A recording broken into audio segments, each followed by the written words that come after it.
Panorama group, जो सोचता है वो करता है।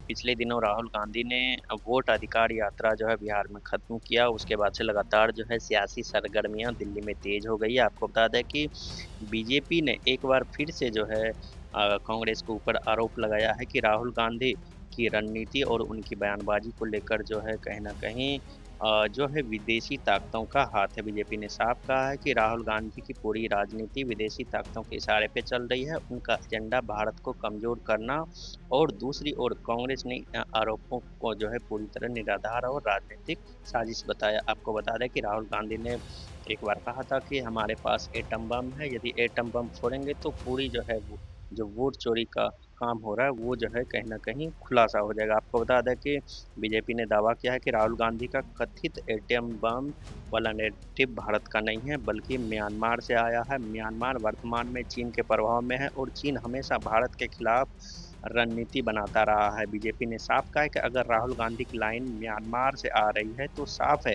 कि भारत की राजनीति को अस्थिर करने की साजिश चल रही है। विपक्ष जो है दुश्मनों की भाषा बोल रहा है और कांग्रेस देश की सुरक्षा से खिलवाड़ कर रहा है। साथ ही कांग्रेस ने भी जवाब दिया है। कांग्रेस ने साफ कहा कि इस आरोप को जो है कहीं ना कहीं कोई तथ्य नहीं है। बीजेपी हर बार घिरती है तो विदेशी ताकतों का हवाला देती है। राहुल गांधी का एटम बम सिर्फ एक रूपक था जो सरकार की नाकामियों को जो है उजागर करने के लिए इस्तेमाल किया गया था।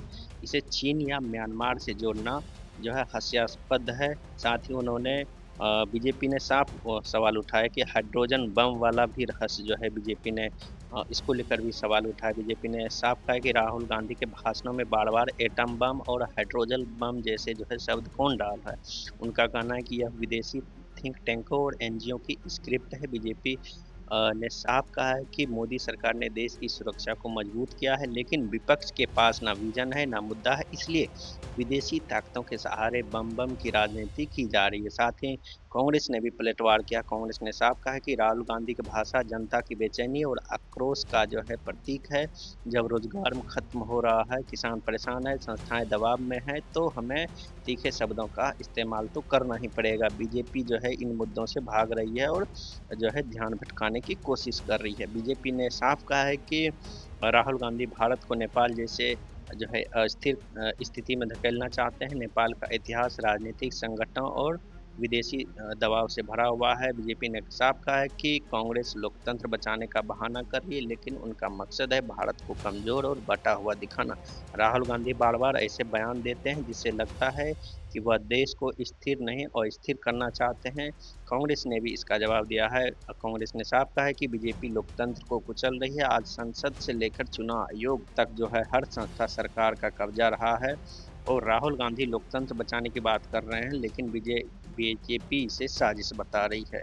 साथ ही वोट चोरी और वो विदेशी कनेक्शन को लेकर जो है आपको बता दें कि हालिया के दिनों में राहुल गांधी ने प्रेजेंटेशन दिया था और इसमें जो है बीजेपी ने कहा है कि टाइमिंग और सॉफ्टवेयर पैटर्न से साफ दिखाता है कि यह बाहर से तैयार किया गया है। बीजेपी का आरोप है कि कांग्रेस विदेशी ताकतों का जो है नेरेटिव लेकर भारत के चुनावी तंत्र को बदनाम करने की कोशिश कर रही है। साफ तौर पे लोकतंत्र के खिलाफ है। कांग्रेस भी कहीं ना कहीं इस पे जो है जवाब देती हुई दिख रही है। कांग्रेस ने साफ कहा है कि टाइमिंग में फर्क सिर्फ सॉफ्टवेयर की तकनीकी गड़बड़ी थी।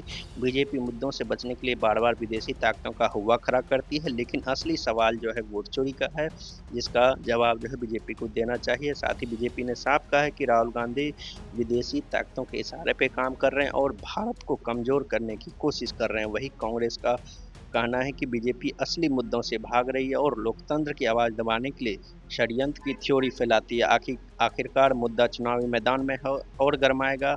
अब फैसला जो है आप लोगों को, जनता को करना है। क्या वे बीजेपी के विदेशी षड्यंत्र वाली दलील पर भरोसा करेंगे या कांग्रेस की लोकतंत्र बचाने वाली पुकार पर। तब तक देखते रहे न्यूज़ हाट। धन्यवाद।